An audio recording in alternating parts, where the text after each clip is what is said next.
Hello viewers, welcome to Smart English class.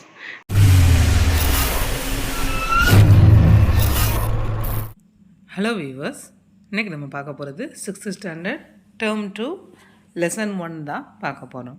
இந்த லெசனோட topic என்ன அப்படின்னு பார்த்தோன்னா ஹூ வாண்ட்ஸ் த வாட்டர், அதாவது வாட்டர் அப்படிங்கிறது யாருக்கு சொந்தமானது. இது ரொம்ப ஒரு அருமையான லெசன்.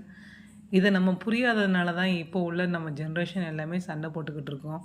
நமக்கே தெரியும், பக்கத்தில் உள்ள ஸ்டேட்டு கர்நாடகா ஸ்டேட் கூட சண்டை போட்டுருக்கோம். எதுக்காக அப்படின்னா தண்ணிக்காக தான். ஏன்னா அவங்க தண்ணி எங்களுக்குள்ளதை நாங்கள் அவங்களுக்கு கொடுக்க மாட்டோம் அப்படிங்கிறாங்க. ஆக்சுவலாக இதெல்லாம் ஒரு நேச்சுரல் ரிசோர்ஸஸ் தான். ஸோ அப்போ இதுக்கெலாம் நம்ம சண்டை போடணுங்கிற அவசியமே கிடையாது. எல்லாருக்குமே இது பொதுவானது தான். அப்படிங்கிறத பிள்ளைங்களுக்கு எப்படி ஈஸியாக நம்ம புரிய வைக்கலாம் அப்படிங்கிறதுக்கு இந்த லெசன் ரொம்ப அழகாக அவங்களுக்கு புரிகிற அளவுக்கு ஒரு சின்ன சின்ன எக்ஸாம்பிள் வச்சு ரொம்ப அழகாக சொல்லியிருப்பாங்க.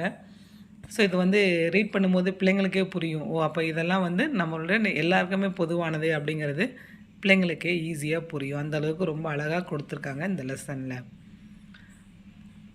ஃபஸ்ட்டு இதில் செக்ஷன் 3 செக்ஷன் இருக்குது.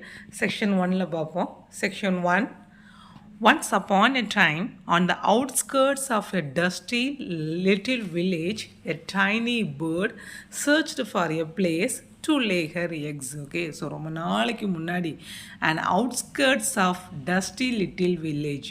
ஸோ அந்த வில்லேஜ் ரொம்ப சின்ன வில்லேஜ் தான். அதுவும் அந்த வில்லேஜ் எப்படி இருக்குது அப்படின்னா ரொம்ப டஸ்டியாக இருக்குது. டஸ்டி அப்படின்னா எப்போ நம்ம டஸ்டியாக ஃபீல் பண்ணுவோம்? இப்போ இந்த ஏரியா ரொம்ப காற்றடிச்சு ரொம்ப டஸ்ட்டாக இருக்குது அப்படின்னு சொல்லுவோம்.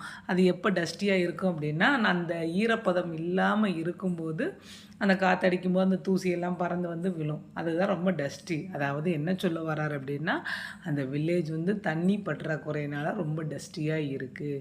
மழை பெஞ்சிச்சின்னு பார்த்தோம் அப்படின்னா நமக்கு அந்த மரம்லாம் எப்படி இருக்கும்? பச்சை பசேன்னு இருக்கும், நல்லா ஃப்ரெஷ்ஷாக இருக்கும், வீடுகளெல்லாம் தூசி இல்லாமல் ஃப்ரெஷ்ஷாக இருக்கும். ஆனால் மழை இல்லாமல் இருந்துச்சு அப்படின்னா அந்த மரமோட கலரும் தூசி அடைஞ்சி போய் அப்படி இப்படி இருக்கும். ஸோ அதுதான் டஸ்டி வில்லேஜ்னு சொல்கிறாரு. Outskirts of a dusty. Outskirts அப்படின்னா அவுட்டரில் அந்த வில்லேஜோட அவுட்டரில் ஒரு பேர்டு அதோட லெக்கை லே பண்ணுறதுக்கு இடத்த தேடிக்கிட்டு இருக்கு. The land was parched and dry and there wasn't a bush or tree in sight. So அந்த அவுட்டர் ஏரியா ஃபுல்லாக எப்படி இருக்குது அப்படின்னா பார்ச்டு அண்ட் ட்ரை. பார்ச்டு அப்படின்னா அதாவது நம்ம நிலத்தெல்லாம் பார்த்துருப்போம். ரொம்ப வறண்டு போனால் எப்படி இருக்கும்? அப்படியே கோடு கோடாக அந்த நிலநடுக்கம் வந்த மாதிரி அப்படியே பாட்டாக பிரிஞ்சிருக்கும். ஸோ அதுதான் பார்ச்டு. அதே மாதிரி இதால் என்னது ஒரு புஷ்ஷு அப்படின்னா புதர்கள். ஒரு செடி ஒரு மரம் எதுவுமே அதால் அந்த பிளேஸில் முட்டை போடுறதுக்கு ஒரு பர்ஃபெக்டான இடமாவே அதுக்கு தெரியவே இல்லை அந்த இடத்துல. ஃபைனலி இன் டெஸ்ப்ரேஷன் அப்படின்னா என்னென்னா லாஸிங் ஹோப், அதாவது நம்பிக்கையே இல்லாமல் the little bird discovered a shallow depression in the ground. கடைசி வேறு வழியே இல்லாமல் நம்பிக்கையே இல்லாமல், ஏன்னா ஒரு மரம் செடி இல்லைன்னா ஏதாவது ஒரு இடம் இருந்துச்சுன்னா அதில் கூடு கட்டி அதில் முட்டை போடும். ஆனால் இங்கே எங்கேயுமே ஒரு இதுவுமே இல்லை. கடைசி என்னது நம்பிக்கையே இல்லாமல் என்னத்தை கண்டுபிடிச்சிச்சு அப்படின்னா ஒரு ஷாலோ டிப்ரெஷன் என்ன அப்படின்னா ஷாலோனா ஒரு ஒரு ஒரு ஒரு சின்ன ஒரு குழி மாதிரி ஒரு பள்ளமான ஒரு பகுதியை லேண்டில் பார்த்துச்சு. சரியா? லேண்ட் அதாவது தரையில் தான் பார்த்துச்சு. ஸோ அதை பார்த்து அதுக்கு வேறு வழி இல்லை. அதை தான் அது என்னது நெஸ்ட்டாக யூஸ் பண்ணி ஆகணும். அப்போ அது என்ன பண்ணிச்சு அப்படின்னா using her claws to remove the stones and loosen of the packed earth she broadened the hole and there underneath the hot sun she laid her eggs. Okay, அது என்ன பண்ணுச்சு அப்படின்னா அதோட கிளாஸ் அப்படின்னா கால் நகங்களை விரல்களை வச்சு அந்த மண்ணை என்னது தோண்டி எடுத்து அதுக்கு தேவையானபடி அந்த இடத்த அது ரொம்ப ரஃப்பாக இருக்குது. மேலே ரொம்ப காஞ்சி போய் வறண்டு ரஃப்பாக இருக்குது. ஸோ அதெல்லாம் சுரண்டி எடுத்து அதை கொஞ்சம் அதுக்கு தேவையான அளவுக்கு அதை கொஞ்சம் என்லார்ஜ் பண்ணி அதில் முட்டை போடுது. அண்டர்நீத் த ஹாட் சன், அதாவது அதுக்கு சன்னோட ஹீட்டும் வேணும். அதுக்காக சரி அந்த பிளேஸில் போடுவோம் அப்படின்னு சொல்லிட்டு முட்டை போட்டு அங்கே வைக்கிது. The eggs hatched and the good mother protected and fed her babies until they were big enough to fly away. So கடைசி அது முட்டை போட்டு அந்த முட்டையும் என்னது பொறிச்சிருச்சு.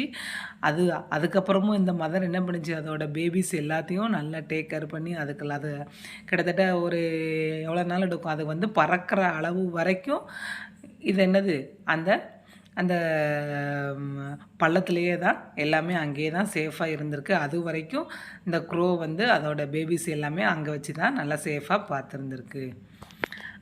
And here our story would have end except this is in to tale of a little bird. ஓகேவா? So இதோடு நம்ம இந்த ஸ்டோரியை முடிச்சுக்கலாம். எப்படி முடிச்சுக்கலாம் அப்படின்னா, சப்போஸ் இந்த ஸ்டோரி வந்து ஒரு லிட்டில் பேர்டோட ஸ்டோரியாக இருந்துச்சு அப்படின்னா இதோட இந்த ஸ்டோரி முடிஞ்சிச்சு. ஆனால் இந்த ஸ்டோரி இந்த லிட்டில் பேர்டை பற்றி கிடையாது. But a much more interesting one of the whole she used as a temporary nest. Okay, so இதில் வந்து ரொம்ப ஒரு இன்ட்ரெஸ்டான விஷயம் என்ன அப்படின்னா, இந்த ஸ்டோரி வந்து அந்த லிட்டில் பேர்டை பற்றி கிடையாது. அந்த லிட்டில் பேர்டு ஒரு ஒரு ஒரு ஹோல் போட்டுச்சு பார்த்தீங்களா, அந்த ஒரு டெம்பரரி நெஸ்ட்டை பற்றின ஸ்டோரி. ஸோ இது வந்து நமக்கு வந்து ரொம்ப ஆச்சரியமாக இருக்குது. என்ன ஒரு ஒரு ஒரு நான் லிவிங் திங்ஸு, ஒரு ஹோலு, ஒரு ஒரு பள்ளத்தை பற்றி ஒரு ஸ்டோரி எப்படி போட முடியும் அப்படிங்கிறது உங்களுக்கு வந்து என்னது ஒரு நம்ப முடியாத ஒரு விஷயமா இருக்கும் அப்படிங்கிற மாதிரி சொல்கிறாரு. A hole you may ask, okay, a hole ஒரு பள்ளமா, ஒரு ஓட்டையா அப்படின்னு நீங்கள் கேட்கலாம். What could be interesting about a hole in the ground? ஒரு பள்ளத்தில், ஒரு கிரவுண்டில், ஒரு லேண்டில் உள்ள பள்ளத்தில் அதில் என்ன ஒரு இன்ட்ரெஸ்டிங் ஸ்டோரி வந்துட போகுது அப்படின்னு சொல்லி நீங்கள் கேட்கலாம். Well, this whole crew to be quite important as you will discover. ஓகேவா? ஸோ கண்டிப்பாக இந்த சின்ன ஹோல் தான் ஒரு இன்ட்ரெஸ்டிங் ஸ்டோரியை உருவாக்க போகுது அப்படிங்கிறத நீங்கள் ரிமைனிங் ஸ்டோரியை ரீட் பண்ணுறது மூலமாக நீங்கள் தெரிஞ்சுக்கிடுவீங்க அப்படின்னு சொல்லி. அதாவது இந்த ஸ்டோரியில் வந்து சின்ன பிள்ளைங்களுக்கு தேவையான மாதிரி ட்விஸ்டிங்ஸ் நிறையா வச்சுருப்பார். நீங்கள் வந்து இப்படி நினைக்கலாம், ஆனால் இப்படி ஆகும், அப்படி நினைக்கலாம் அப்படிங்கிற மாதிரி பிள்ளைங்க வந்து ரொம்ப ஈகராக வந்து கவனிப்பாங்க. இது வந்து அவங்களுக்கு அண்டர்ஸ்டாண்ட் பண்ணுற அளவுக்கு இது நமக்கு நிறைய வச்சுருக்காரு. For some time the hole remained dusty and untenanted. So அந்த பேர்டு அந்த ஹோலை யூஸ் பண்ணிட்டு போனதுக்கப்புறம் கொஞ்ச நாள் அந்த ஹோலை வந்து யாருமே யூஸ் பண்ணவே இல்லை. அது வந்து என்னது மறுபடியும் என்னது ரொம்ப டஸ்டி ஆயிடுச்சு. அன்டெனண்டட் அப்படின்னா யாருமே அந்த இடத்த வந்து, அப்போ டெனண்ட்னு நம்ம என்ன சொல்லுவோம், வாடகைக்கு வந்து குடியிருக்காங்க, அது அப்படிங்கிற மாதிரி அந்த ஹோலை வந்து யாருமே வந்து கொஞ்ச நாளைக்கு அதை யூஸ் பண்ணவே இல்லை. அது அப்படியே இருந்துச்சு. Until one day a passing wild boar settled his rump into the depression. எது வரைக்கும் அது அன்டெனட்டாக இருந்துச்சு அப்படின்னா, ஒரு நாள் ஒரு வைல்டு போர் அப்படின்னா வைல்டு பிக், சரியா, அது வந்து அந்த போகிற வழியில் அந்த டிப்ரெஷனில் ரெஸ்ட் எடுக்க ஆரம்பிச்சிச்சு. சரியா? ரம்ப் அப்படின்னா அதோட பேக் சைட் ஆஃப் த பாடியை அந்த ஹோல் மேலே நல்லா படுத்து நல்லா தூங்க ஆரம்பிக்கிற வரைக்கும் அந்த ஹோலை யாருமே கண்டுக்கிடவே இல்லை. The pit was not comfortable and enough, and getting up he scrapped and dug, having a pit of more hospital proportions. Okay, இது என்ன பண்ணுச்சு அப்படின்னா, அது அந்த அந்த பேக் பாடியை வச்சு படுக்கும்போது அந்த பிட்டு வந்து அந்த ஹோல் வந்து இந்த பிக்குக்கு போதுமான அளவு இல்லை. அப்போ அது என்ன பண்ணுச்சு அப்படின்னா, ஹீ ஸ்க்ராப்டு அண்ட் டக், அங்கிட்டு இங்கிட்டு நகண்டு, சரியா, ஸ்க்ராப்டுன்னா ரப்டு இட், ஓகேவா, அதை கொஞ்சம் என்னது தோண்டி அதை கொஞ்சம் அங்கிட்டு இங்கிட்டு சாய்ச்சி அசைச்சி அதை காவிங் அப்படின்னா செதுக்குறது, ஓகேவா. ஸோ அதை வந்து என்னது ஒரு பிட்டுனா ஒரு பள்ளமான கொஞ்சம் எக்ஸ்ட்ரா கொஞ்சம் ஒரு பெரிய பகுதி, ஓகேவா. ஸோ அதோட வசதிக்கு தகுந்த மாதிரி, ஹாஸ்பிட்டபிள் அப்படின்னா அதோட உடம்பு வசதிக்கு தகுந்த மாதிரி அதை நல்லா ரெடி பண்ணிச்சு. Backing into his hollow he turned around few times. அது எப்படி பண்ணிச்சு அப்படின்னா, அதோட முதுகை வச்சு அது என்னது இங்கிட்டும் அங்கிட்டும் அசைஞ்சதுனால அது கொஞ்சம், ஏன்னா அது வந்து வைல்டு பிக் ரொம்ப என்னது ஹெவி வெயிட்டாக இருக்கும். அப்போ லேசாக அதை அசைஞ்சாலே அந்த மண்ணெல்லாம் என்னது உதிர்ந்து போயிடும். அது எல்லாமே காஞ்சி போன மண்ணு தான். அப்போ அது லேசாக இங்கிட்டு அசைஞ்ச உடனே எல்லாம் வந்து உடஞ்சி நல்ல ஒரு பெரிய ஒரு ஹோல் ஆச்சு. And he turned around a few times with a satisfied grunt settled down to a long snooze. மறுபடியும் இங்கிட்டு அங்கிட்டு நகர்ந்துக்கிட்டே இருந்துச்சு. இப்போ நம்மலாம் தூங்கும்போது நமக்கு தூக்கம் வரலன்னா இங்கிட்டு அங்கிட்டு புரண்டுக்கிட்டே இருப்போம். அது மாதிரி அது வந்து கம்ஃபர்டபுள் ஆகிற வரைக்கும் அங்கிட்டு இங்கிட்டும் புரண்டு அதோட கரெக்டான சேஃப் கிடைக்கிற வரைக்கும் புரண்டு கடைசி என்ன ஆச்சு, ஒரு லாங் ஸ்னோஸ்னால் லாங் ஸ்லீப்புக்கு போக ஆரம்பிச்சிருச்சு. a very long snooze. Okay, snooze அப்படின்னா இந்த கொரட்டை விட்டு தூங்குற மாதிரி. Actually it was a very long snooze. Okay, கண்டிப்பாக அது வந்து என்னது ரொம்ப நேரம் தூங்கின ஒரு தூக்கம்தான். The boar turned and scrabbled in his sleep, loosening the earth around his cause. He dug out until the fading sun and rumble in his stomach told him it was time to get up. Okay, கண்டிப்பாக இது என்னது ரொம்ப நேரம் தூக்கம்தான். ஏன் அப்படின்னா இந்த போர் இங்கிட்டு திரும்பி அங்கிட்டு திரும்பி கையை காலை அசைச்சு நல்லா ஸ்க்ராபிள்டு. அப்படின்னா என்னென்னா இந்த நம்ம சில பேர் அசந்து தூங்கினாங்கன்னா கையும், சின்ன பிள்ளைங்க தூங்குறதெல்லாம் பார்த்துருப்போம், 2 கையும் விரித்து காலையும் விரித்து நல்லா தூங்குவாங்க அசந்து. ஸோ அந்த மாதிரி இது என்னது ஃபுல் டயர்டில் நல்லா தூங்குது. அப்படி அது அங்கிட்டு இங்கிட்டு அசைய அந்த எர்த்து அதோட சுற்றி உள்ள இடத்த ஃபுல்லானது அதோட கம்ஃபர்டபுள். காசி அப்படின்னா கம்ஃபர்டபுள். அதுக்கு வந்து எந்த அளவுக்கு ஒரு கம்ஃபர்டபுளாக இருக்குமோ அந்த அளவுக்கு அந்த பிளேஸை தோண்டி நல்லா தூங்குது. இது வரைக்கும் அப்படின்னா ஃபேடிங்னா சன் வந்து ஃபேட் ஆகுது. எப்போ ஃபேட் ஆகும்? ஈவினிங் டைம் வரைக்கும் நல்லா அந்த பிளேஸில் தூங்குது. ரம்பிள் அப்படிங்கிறது அந்த கொரட்டை சவுண்டு. கொரட்டை சவுண்டு கிடையாது, ரம்பிள் இன் இஸ் ஸ்டொமக்கு. அதோட ஸ்டொமக்லேருந்து ஒரு சில சவுண்டு வருதான். எதுக்காக அப்படின்னா இப்போ சில பேருக்கு வந்து பசசிச்சுன்னா அப்படியே வயிற்றுக்குள்ளேருந்து ஏதாவது சவுண்டு வரும். ஐயோ ஒன்றுமே இல்லை வயிற்றுக்குள்ளே என் வயிறு குவாக்குவான்னு கூப்பிடுது அப்படிம்பாங்கல்ல. ஸோ அந்த மாதிரி ஒரு சில சவுண்டு வர்ற வரைக்கும் அது நல்ல ஃபுல் ரெஸ்ட்டு அந்த ஹோலில் எடுத்திருக்கு. With a mighty stretch. So அந்த வயிற்றில் சவுண்டு வந்த உடனே அதால் பசியை தாங்க முடியாதுங்கிற உடனே தூக்கத்தை விட்டு எந்திரிச்சு மைட்டி ஸ்ட்ரெச் அப்படின்னா என்னது, நல்லா உடம்பை நெளிச்சு நல்லா உடம்பை வளைச்சி நெளிச்சு கையை காலை வளைச்சி நெளிச்சு எந்திக்குது.